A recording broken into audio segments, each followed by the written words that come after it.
Right now, your brain is doing something ancient.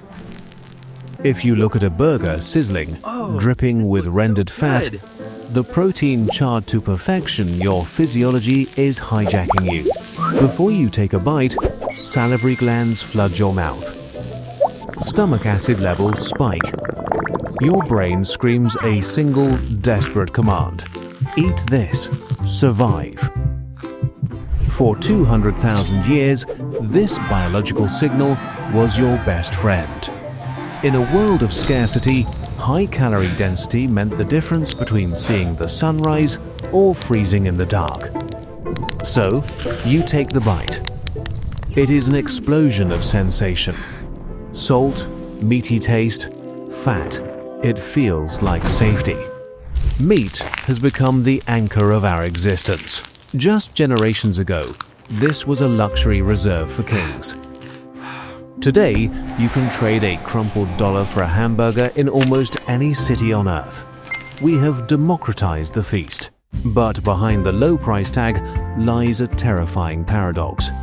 By following our ancient programming, we have built a machine that is slowly eating the planet alive. How did the food that keeps us alive become the most efficient way to destroy our species' future? The resource black hole, a beef anatomy. To understand why, we have to look away from the burger and look at the engine that created it. We need to look at the physics of life. Ideally, food is just packaged sunlight. Plants capture energy from the sun, and if we eat the plants, we get that energy directly.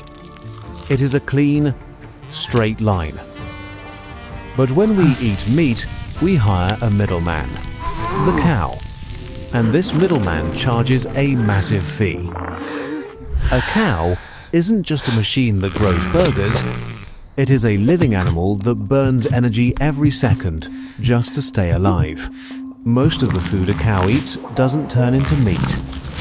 Instead, it is burned up to keep the cow warm, to pump blood, and to grow bones we don't even eat.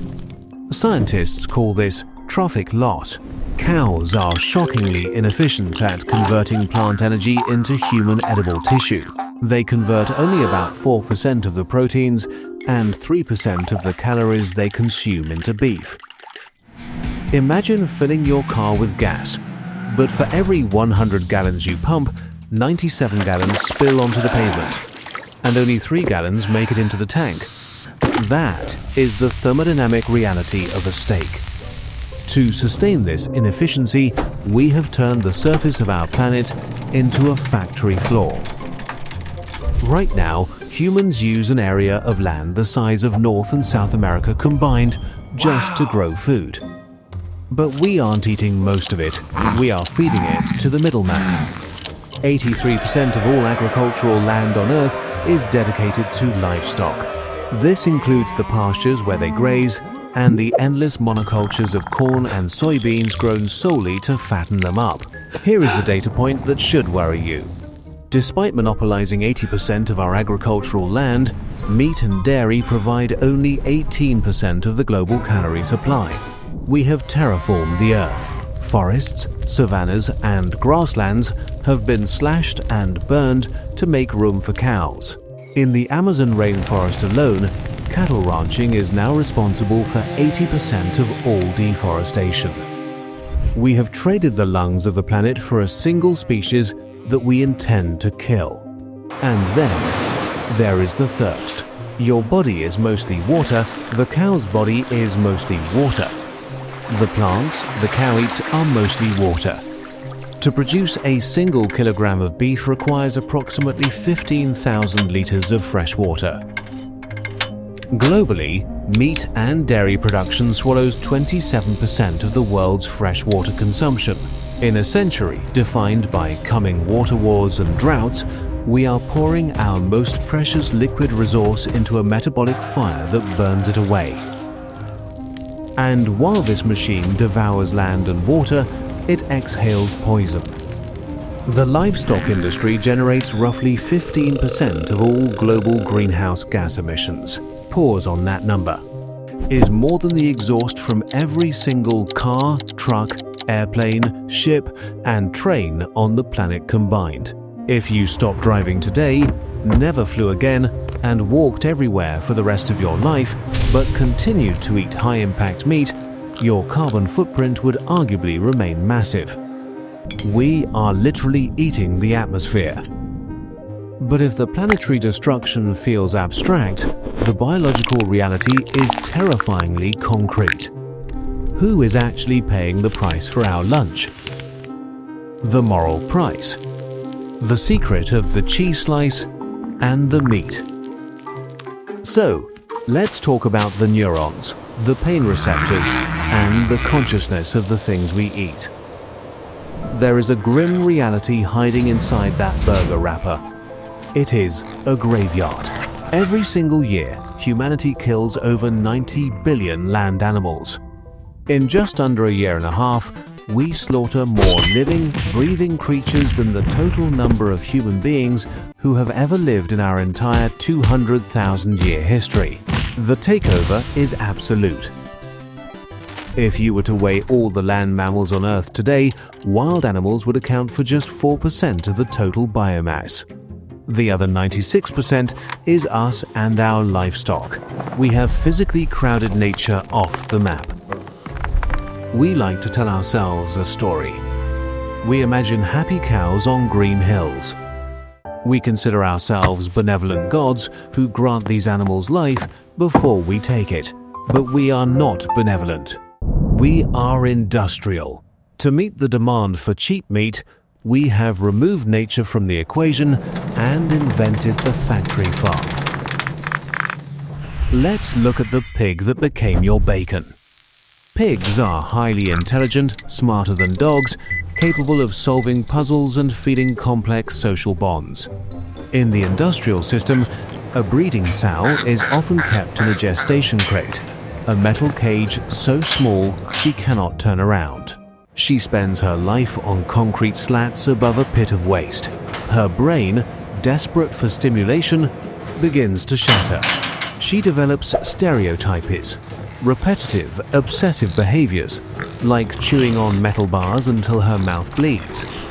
She is a biological machine driven to madness by boredom and confinement. And the cheese on the burger, dairy cows only produce milk after giving birth.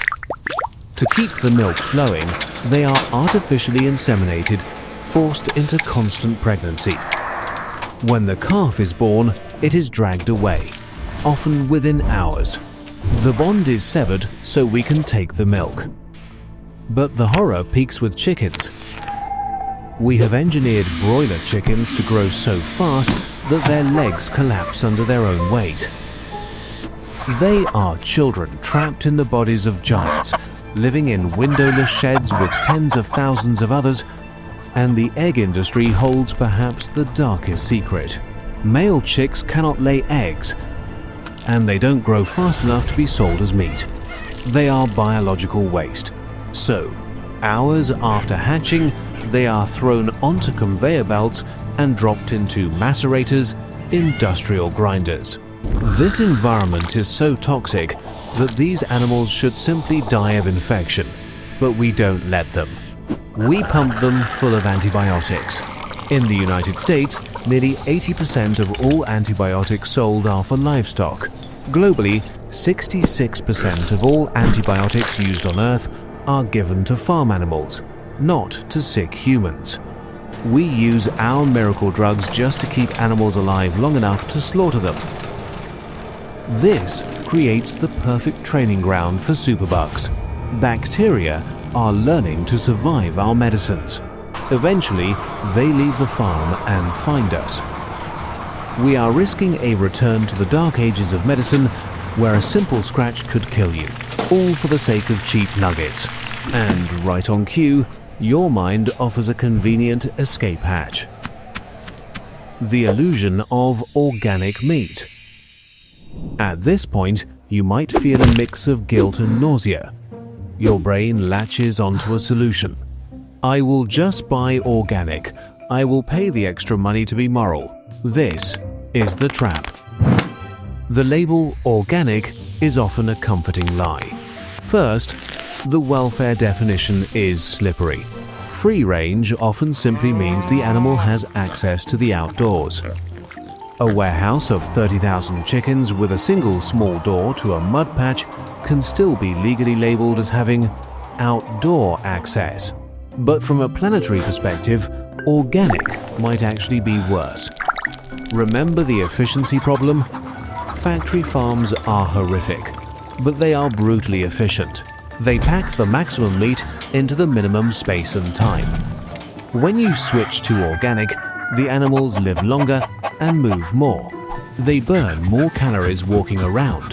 This means they need more feed, more land, and more water to produce the same amount of meat. If the world switched to grass-fed beef tomorrow, we would need even more planets to sustain demand. We would have to cut down the last rainforests to create pastures. Buying organic might soothe your conscience, but it offers no amnesty for the climate. It is a luxury choice that cannot scale. So, what should we do with this burger? The meat is destroying the biosphere. The factory farms are a moral catastrophe, and the natural alternative is a mathematical impossibility.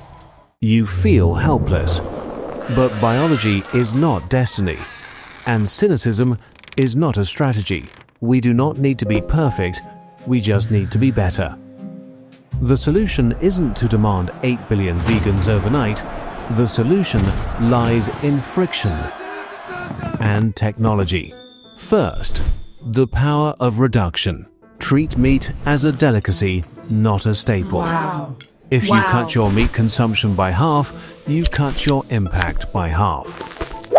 If everyone in the US swapped beef for chicken or pork just one meal a day, the carbon savings would be astronomical. Even better, one meat, free day a week. It sounds trivial, but multiplied by millions, it allows the forest to breathe. Second, stop the waste. In the US alone, nearly 40% of food is wasted. Think about the animal that died for that burger. The water, the grain, the suffering. If you throw half away, you turn that destruction into nothing. If you choose to eat meat, treat it like gold. Do not waste a gram. And finally, the technological hope. Humans are biological contradictions. We have Stone Age brains that crave fat and protein, living in a space-age world where that craving is destroying our home. You don't have to be a saint. But the next time you pick up a menu, remember the hidden cost written in invisible ink. Enjoy your food.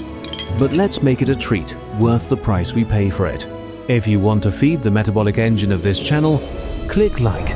And to explore the beautiful, terrifying complexity of your own biology, hit subscribe. See you next time.